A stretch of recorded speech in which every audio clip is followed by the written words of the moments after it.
Hello everyone, मैं हूं संजय। मेरे चैनल बुद्धि ज्ञान पर आपका स्वागत है। दोस्तों, आज हम लोग चर्चा करने वाले हैं आर्टिकल 16 को, यानी अनुच्छेद 16 के बारे में। कॉन्स्टिट्यूशन ऑफ इंडिया के पार्ट 3 के अंतर्गत हम लोग फंडामेंटल राइट्स को पढ़ रहे हैं और इस फंडामेंटल राइट्स को आर्टिकल 12 से लेकर आर्टिकल 35 के बीच में डिस्क्राइब किया गया है और इसी के बीच में आर्टिकल 16 है और आज हम लोग आर्टिकल 16 के बारे में जानने वाले हैं। दोस्तों, इस आर्टिकल 16 के बारे में जानने से पहले इस पहले पॉइंट्स को समझ लें हम लोग कि आर्टिकल 14, आर्टिकल 15 और आर्टिकल 16 में क्या रिलेशन है। ये तीनों आर्टिकल जो है राइट टू इक्वलिटी को डिस्कस करती है, यानी समानता के अधिकार के बारे में बतलाती है। तो दोस्तों, सबसे पहले अनुच्छेद 14 आर्टिकल 14 जो है ये सबसे इक्वलिटी को सबसे वाइडेस्ट टर्म में डिस्कस करती है, इक्वलिटी बिफोर लॉ के अंतर्गत। वहीं आर्टिकल 15 जो है ये भी इक्वलिटी को प्रोटेक्ट करती है, लेकिन ये 5 पॉइंट पर प्रोहिबिटेड करती है डिस्क्रिमिनेशन को, डिस्क्रिमिनेशन से बचाती है ये 5 पॉइंट पर, लेकिन यह इक्वलिटी को प्रोटेक्ट करती है। जबकि आर्टिकल 16 जो है ये भी इक्वलिटी को प्रोटेक्ट करती है, लेकिन ये केवल एम्प्लॉयमेंट और अपॉइंटमेंट के ही अंतर्गत पर ये हमें इक्वालिटी को प्रोटेक्ट करती है। तो दोस्तों, आइए आज हम लोग चर्चा करने वाले हैं आर्टिकल 16 के बारे में। दोस्तों, हमारे संविधान निर्माता B.R. अम्बेडकर साहब ने कहा था संविधान बनाते वक्त कि रिजर्वेशन जो है कंपनसेटरी बेनिफिट्स है, यानी उनके दिमाग में था कि सोसाइटी में, समाज में कुछ वैसा सेक्शन है जो बरसों से डिस्क्रिमिनेटेड होते आया है, उनको अपलिफ्ट करके जब तक अपलिफ्ट नहीं करते हैं तब तक इक्वलिटी की बात नहीं की जा सकती है। यानी इक्वलिटी का मतलब होता है कि डिसेबिलिटीज़ को हटाना और न्यू अपॉर्चुनिटी को लाना। तो दोस्तों, आर्टिकल 16 का क्लॉज 1 कहता है कि भारत के नागरिकों को राज्य के अधीन किसी भी पद पर एम्प्लॉयमेंट के मामले में इक्वालिटी ऑफ अपॉर्चुनिटी की गारंटी देता है। यानी ये दो बातें हैं इसमें, एक तो भारत के नागरिकों को, यानी ये सिर्फ सिटीजन ऑफ इंडिया ही इसके बेनिफिशियरी होंगे, तथा ये सरकारी पद, स्टेट के अंतर्गत आने वाले कोई भी सरकारी पद के लिए ही ये लागू होगा। अगर कोई भी अपॉइंटमेंट या एम्प्लॉयमेंट अगर दिया जाता है स्टेट के द्वारा तो उसमें इक्वालिटी ऑफ अपॉर्चुनिटी की गारंटी देती है ये कानून। दूसरा, आर्टिकल 16 क्लॉज 2 कहता है कि इन 7 पॉइंट्स के आधार पे किसी के साथ भी अपॉइंटमेंट या एम्प्लॉयमेंट में किसी के साथ भी डिस्क्रिमिनेशन नहीं किया जाएगा। यानी religion, race, caste, sex, place of birth, ये 5 तो आर्टिकल 15 के अंतर्गत भी थे, अब यहाँ भी ये 5 हैं और 2 ज़्यादा हैं इसमें, एक है डिसेंट और दूसरा रेजिडेंस। यानी इन 7 ग्राउंड पर किसी के साथ भी एम्प्लॉयमेंट या अपॉइंटमेंट में किसी भी प्रकार का डिस्क्रिमिनेशन नहीं किया जाएगा। दोस्तों, अभी आपने देखा आर्टिकल 16 क्लॉज 1 और आर्टिकल 16 क्लॉज 2। ये दोनों जो कहता है, ये आर्टिकल 16 क्लॉज 2 कहता है कि 7 पॉइंट्स पर डिस्क्रिमिनेशन नहीं किया जा सकता है एम्प्लॉयमेंट में। लेकिन अब वहीं आर्टिकल 16 क्लॉज 3 कहता है कि डिस्क्रिमिनेशन किया जा सकता है, यानी reservation on the basis of residence. यह जो है पार्लियामेंट के पास पावर है कि वो रेजिडेंस के बेसिस पे आप रिजर्वेशन दे सकते हैं। यह जो है आर्टिकल 16 क्लॉज 2 का एक्सेप्शन है। यहाँ जो है, अब देखिए, एक स्टेट है, जैसे मान लिया कि छत्तीसगढ़ एक स्टेट है, वहीं कुछ बैकवर्ड एरिया जो है जो बच गया, जैसे दंतेवाड़ा एरिया जो है वो बैकवर्ड हो गया, लेकिन बाकी स्टेट सब डेवलप कर गया और ये दंतेवाड़ा जो है ड्यू टू द नक्सली के चलते ये आपको बैकवर्ड रह गया। तो अब कहता है कि यहाँ एम्प्लॉयमेंट में यहाँ के लोगों को रिजर्वेशन दिया जा सकता है, रेजिडेंस के आधार पर रिजर्वेशन दिया जा सकता है। इससे दो बातें होगी।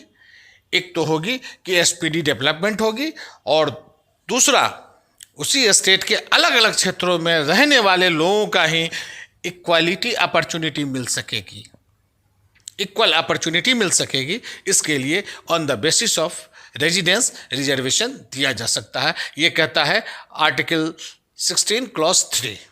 दोस्तों आइए समझते हैं आर्टिकल 16 क्लॉज 4 के बारे में। आर्टिकल 16 क्लॉज 4 कहता है कि स्टेट अपने यहाँ के लोगों को, जो बैकवर्ड क्लास है, जो दबे कुचले हैं, उनके लाइफ को अपलिफ्ट करने के लिए किसी भी प्रकार के एम्प्लॉयमेंट या अपॉइंटमेंट में कुछ रिजर्वेशन देकर उनके भी लाइफ को अपलिफ्ट किया जा सकता है, ताकि सोसाइटी में सबको इक्वल बनाया जा सके। तो दोस्तों ये प्रश्न उठता है कि आखिर किस टाइप के लोगों को ये हम रिजर्वेशन दे सकते हैं, इसके बेनिफिशियरी कौन कौन हो सकते हैं, किस टाइप के लोग होंगे। तो Balaji versus state of Mysore एक केस था, उसमें यह कहा गया कि ये दो कंडीशन जो भी लोग फुलफिल करेंगे वो ये इस रिजर्वेशन के हकदार होंगे। पहला कंडीशन कि वो बैकवर्ड क्लास होना चाहिए, जो सोशली और एजुकेशनली दोनों तरह से बैकवर्ड होना चाहिए। साथ ही उस बैकवर्ड क्लास का उस अपॉइंटमेंट या एम्प्लॉयमेंट में एडिक्वेट रिप्रेजेंटेशन नहीं है, यानी पर्याप्त भागीदारी उस नौकरी में, उस वैकेंसी में नहीं है, इसलिए उन्हें ये रिजर्वेशन के हकदार माना जाता है। आइए बात करते हैं Devadasan versus union of India के केस के बारे में। इस केस में कहा गया है कि अगर जो बैकवर्ड क्लास के लिए जो सीट भी रिजर्व किया गया है, अगर वो इस साल फुलफिल नहीं हो रहा है, यानी जो सीट बच जा रहा है, वो सीट अगले साल एडअप हो जाएंगे। एक समय ऐसा आया 1961 के समय में कि कुल 45 सीट में से 29 सीट रिजर्व हो गया एससी और एसटी के लिए, यानी 64% सीट रिजर्व हो गया, कैरी फॉरवर्ड होकर एससी और एसटी के लिए। तो इस केस के अंतर्गत यह कहा गया कि अगर 50% से अगर रिजर्वेशन एक्सीड करता है तो वह इनवैलिड माना जाएगा। आइए अब अगला केस समझते हैं Indira Sawhney versus union of India के बारे में। दोस्तों ये आर्टिकल 16 क्लॉज 4 का सबसे इंपॉर्टेंट केस है। इंडिया में तहलका मचा दिया ये केस, जिसको हम मंडल कमीशन के बारे में भी जानते हैं। इस केस में कहा गया, ये बात है 1979 का। उस समय मोरारजी देसाई प्रधानमंत्री थे भारत के। उन्होंने एक कमीशन सेटअप किया जिसका चेयरपर्सन थे बीपी मंडल।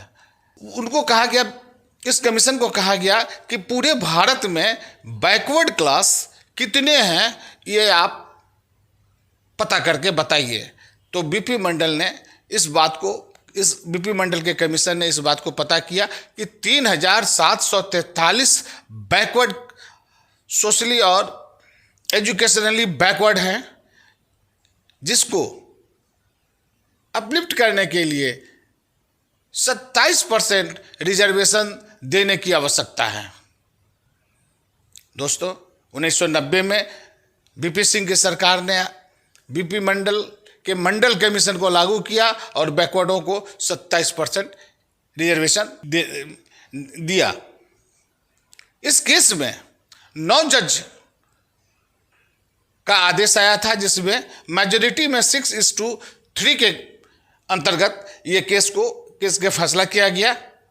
और इस केस में कहा गया कि जो एससी बीसी जो हैं, जो सोशली एजुकेशनली बैकवर्ड क्लास है, उनको 27% रिजर्वेशन सही दिया गया।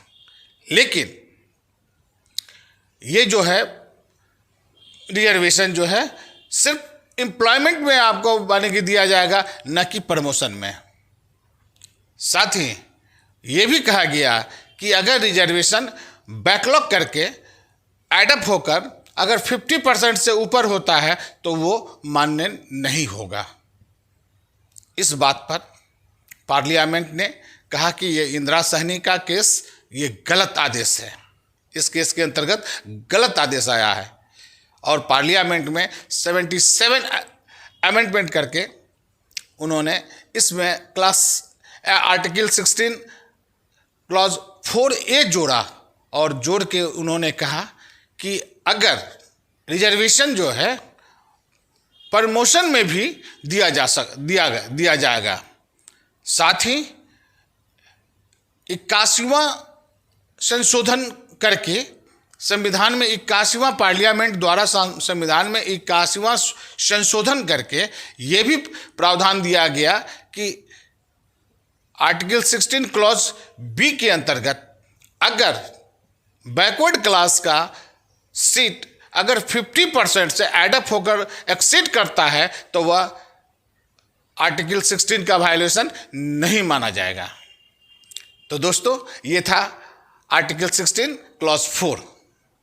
अब आइए अब समझते हैं आर्टिकल 16 क्लॉज 5 के बारे में। दोस्तों आर्टिकल 16 क्लॉज 5 बहुत ही सिंपल है। ये कहता है कि अगर कोई रिलीजियस इंस्टीट्यूशन है, अगर वहाँ कोई ऑफिस है, उस ऑफिस का मेंबर बनना है तो आपको एक पार्टिकुलर रिलीजियस का मेंबर होना चाहिए।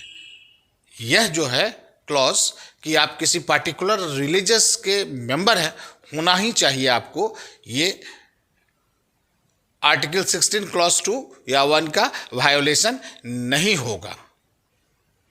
तो यह है क्लॉज आर्टिकल 16 क्लॉज 5। दोस्तों आर्टिकल 16 क्लॉज 6 में 103वां संविधान संशोधन करके इसे जोड़ा गया। इसमें कहा गया है कि अगर OBC, backward class, SC ST के अलावा अगर जनरल क्लास या और अदर सभी क्लासों में अगर जो वीकर सेक्शन है, वीकर सेक्शन के लोग हैं, अगर उनके लिए अगर कोई आरक्षण किया जाता है तो वह आर्टिकल 16 का वायोलेशन नहीं होगा। यानी 103वां संविधान संशोधन करके जनरल क्लास के वीकर सेक्शनों के लिए 10% रिजर्वेशन मोदी सरकार द्वारा दिया गया। यही है आर्टिकल 16 क्लॉज 6। तो दोस्तों आज इतना ही, धन्यवाद।